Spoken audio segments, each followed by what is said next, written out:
সেনাবাহিনী গিয়া গিরায় গিরায় বাইরাইয়া তারের মতো সোজা করছে। ঘটনার প্রেক্ষাপট হচ্ছে ফেনীর দাগনভূয়াতে ছাত্র দলের দুই গ্রুপের মধ্যে ব্যাপক সংঘর্ষের ঘটনা ঘটেছে। 15 জন আহত হয়েছে।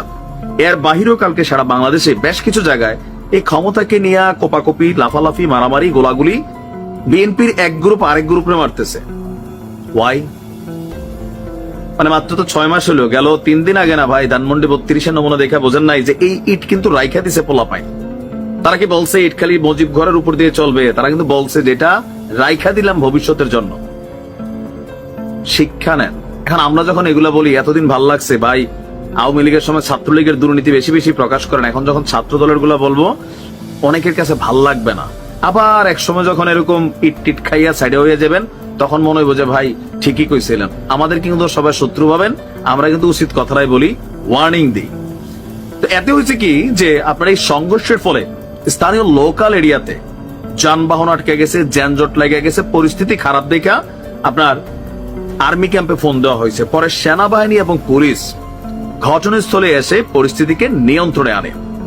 পুলিশ এবং সেনাবাহিনীর সূত্র বলছে যে জাভেদ গ্রুপের লোকজন মিছিল নিয়ে বাজারের দিকে আসলে জেলা ছাত্র দলের সহসভাপতি ফটিক কাকু, না মানে ফটিক ভাই, তিনি মানে লোকবল নিয়ে আইসা বাধা দেন জাভেদ ভাইরে। জাভেদ ভালো হয়ে যা, রাজপথ আমার, আম দা কিং, মানে এরকম মনে বলছে আর কি।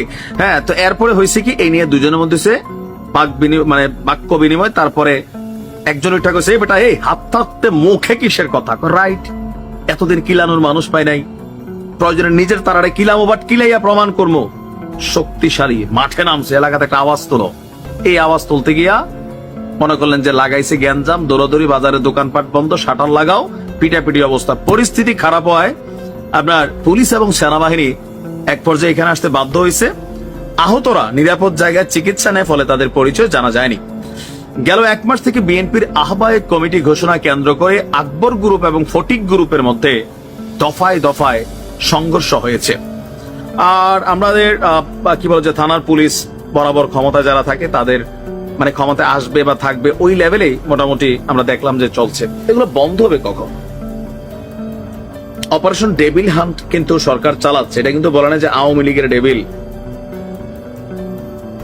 আজকের দিনে বাংলাদেশের কোথাও যদি আওয়ামী লীগের 2টা গ্রুপ এরকম লাগালাগি করে, তাদের ব্যাপারে আমাদের আইন শৃঙ্খলা বাহিনীর ভূমিকা কি হবে চোখ বন্ধ করে বলা যায়। লোকাল পিপলের ভূমিকা কি হবে চোখ বন্ধ করে বলা যায়। বাট যখন অন্যান্য দলের মধ্যে এই ঘটনাগুলো ঘটছে, আমরা আসলে কি বুঝবো কেন তাদেরকে গ্রেপ্তার করা হচ্ছে না? ডেভিল হান্ট তো মাঠেই চলতেছে। এরা কি মানে অ্যাঞ্জেলের ডেভিল নাকি? মানে বুঝলাম না বিষয়টা।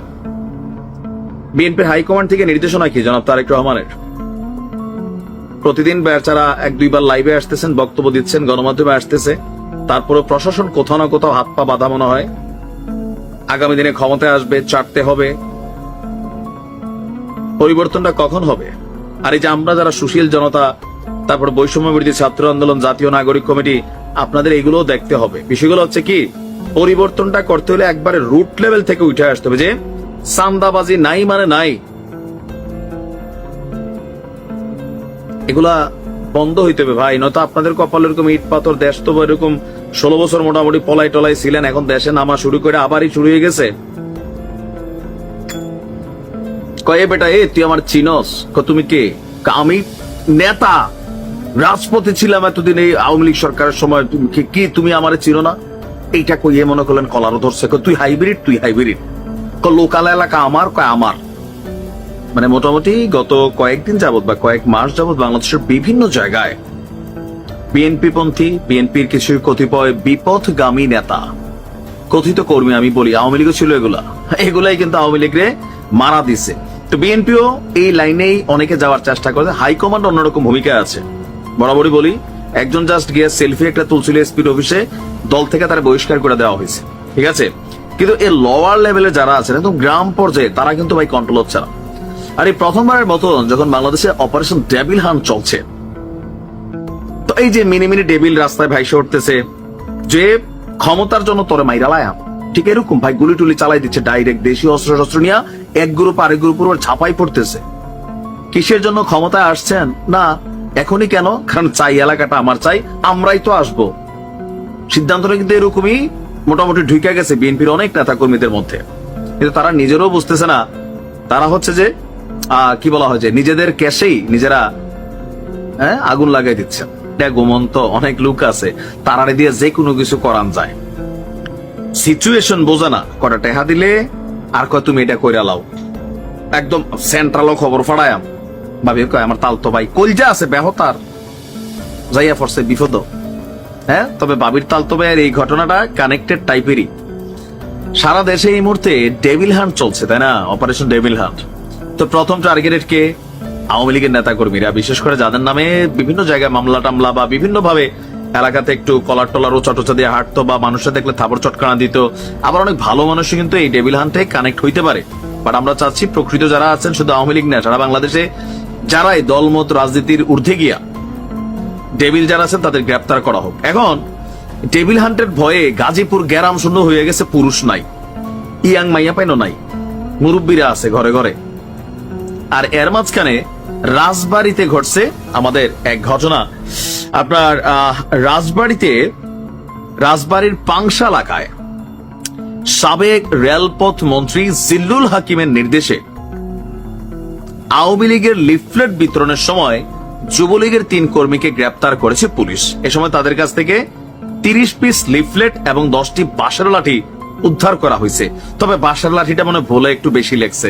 3 জন 10টা বাঁশ লইয়া কি করতেছে? লিফলেট তো ছোট হইতে পারে, এরকম মাঝে মাঝে হয় আর কি। যাই হোক, কিন্তু এই যে 3 জন, একজন মধ্যবয়সী, 2 জন হচ্ছে আমার মনে হয় একজনের বয়স 55-60-এর কাছাকাছি, আরেকজনের 40, আরেকজনের আশাপাশি 25-30। দলের লেগা আত্মত্যাগী কর্মী।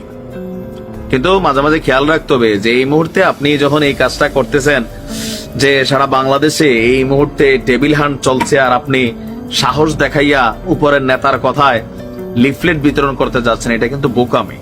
খেয়াল রাখেন। 9 ফেব্রুয়ারি গতকালকে তাদেরকে গ্রেপ্তারের পর আদালতের মাধ্যমে জেলে পাঠানো হয়েছে। তো আমাদের ওসি সাহেব বলছেন যে ঘটনা সত্য, যে ভোর 4টা 30 মিনিটে। এখন বিভিন্ন জায়গায় আওয়ামী লীগ রাতে ঘটনা ঘটে। আমরা আগে দেখতাম বিএনপির জামাত মোটামুটি নাই হয়ে গেছিল, মেটিকুলাসতে তারা তলে তলে খেলছে, কিন্তু বিএনপি রাতে বিরাতে মাঝে মাঝে বাড়িত, অথবা দিনের মধ্যে হঠাৎ করে গলি থেকে বেরোতে, যেমন আওয়ামী লীগ বের হচ্ছে মাস্টার্স লাগাইয়া। এরপরে কি শিক্ষা আছে কোন দলের? নাই। কিন্তু আওয়ামী লীগ অপেক্ষা আছে আরেকবার আইয়ালো একদম ফাড়া ফেলবো, আর বিএনপি চিন্তা করতেছে এখন ফাড়া ফেলবো। চারে ফায় কেউ না পেলে নিজের দলের পোলাপানে নিজেরা ফাড়াই ফেলবো। ফাড়াইতে হবে, এলাকা আওয়াজ দিতে হবে, ভাই আসছে ভাই, আসসালামু আলাইকুম ভাই, কি রে কেমন আছিস, মুখটুক ব্যাখ্যা করে শক্ত করে কথা। সালামটা দিলে আসসালামু আলাইকুম, ওয়ালাইকুম আলাইকুম, একটু মোটা গলায় কথা রাখুন তো, নেতার ভাবে আইয়া না। আমার এটা এমনি খুলে রাখা লাগছে, আবার তারা অরিজিনালি খুলে রাখে 2-1টা বুতাম লাগাইলে আর কি নেতা হইছো। এলাকা আওয়াজ দিতে হইব ভাই, এলাকা রিটার্ন করছে, এরকম কিন্তু আছে। তো এইসব ঘটনাতে বিপদে পড়ে।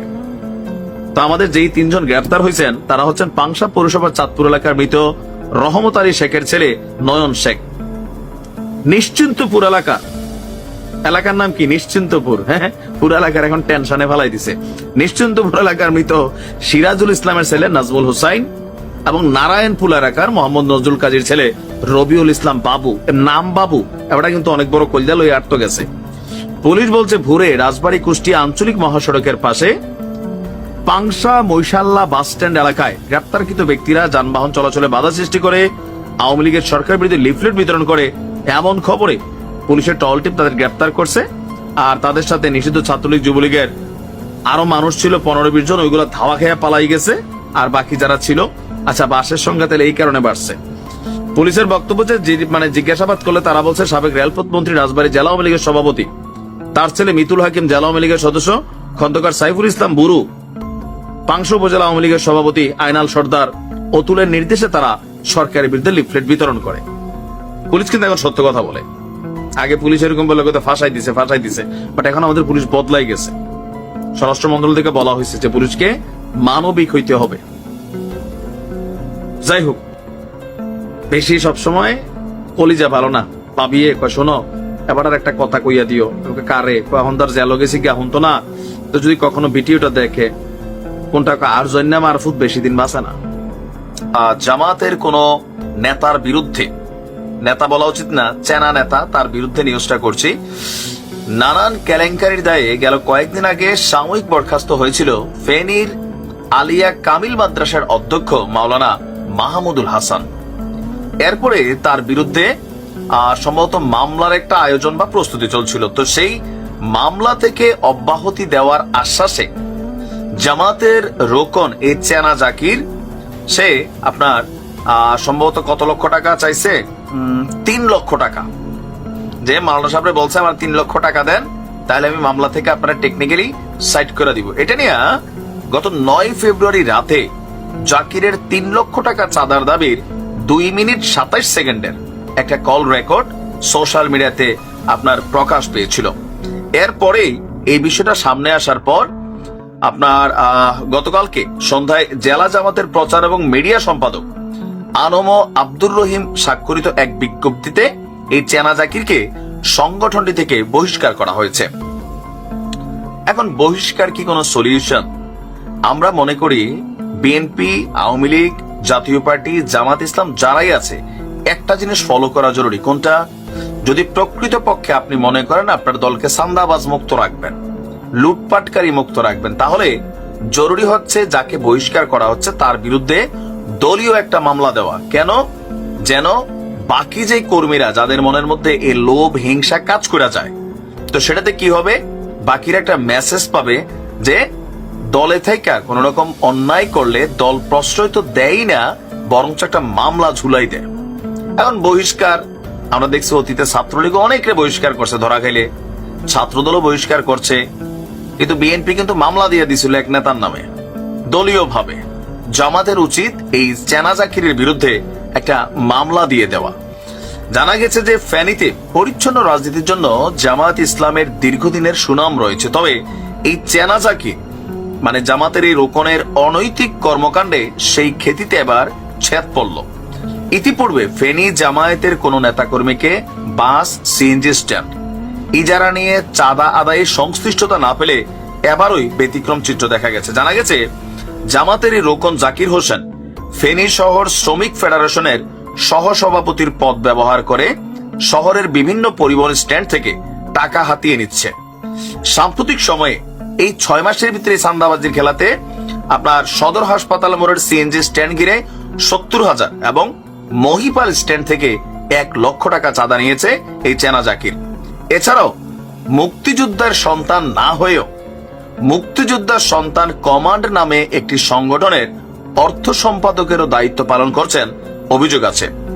আর জেলা ছাত্রদলের সহসভাপতি যিনি আছেন, সুযোগ পাইছে তারাও, তো বলছে যে গত 14 আগস্ট রাতে আমার এক বন্ধু কুমিল্লা থেকে ফেনীর একটি হোটেলে রাত্রি যাপন করছিল। সেই মধ্যরাতে জাকির আকস্মিক সেই হোটেলে গিয়া তার বন্ধুর কাছ থেকে মোবাইল, নগদ অর্থ, মোটর সাইকেল সহ গুরুত্বপূর্ণ জিনিসপত্র ছিনিয়ে নিয়ে যায়। এ নিয়ে ফেনী মডেল থানায় একটি সাধারণ ডায়েরিও করা হয়েছে। তো জাকির ভাইয়ের বক্তব্য কি চেনা জাকিরের একটি গোষ্ঠী আমার বিরুদ্ধে ষড়যন্ত্র করছে, আমি এগুলা কোনো কিছুই করে নাই, ভুল শুনছেন। আর জামাতের আমির বলছেন যে জাকিরের বিরুদ্ধে নানান অভিযোগ রয়েছে, সেই কারণে সংগঠন বিষয়টিকে গুরুত্ব দিয়ে তাকে বহিষ্কার করছে। আর আমি মনে করি যে বহিষ্কার শুধুমাত্র সমাধান না, দলের পরিচ্ছন্ন ইমেজকে রাখতে হলে দল ভেদে যদি কেউ অন্যায় করে তার বিরুদ্ধে মামলা দেওয়া উচিত।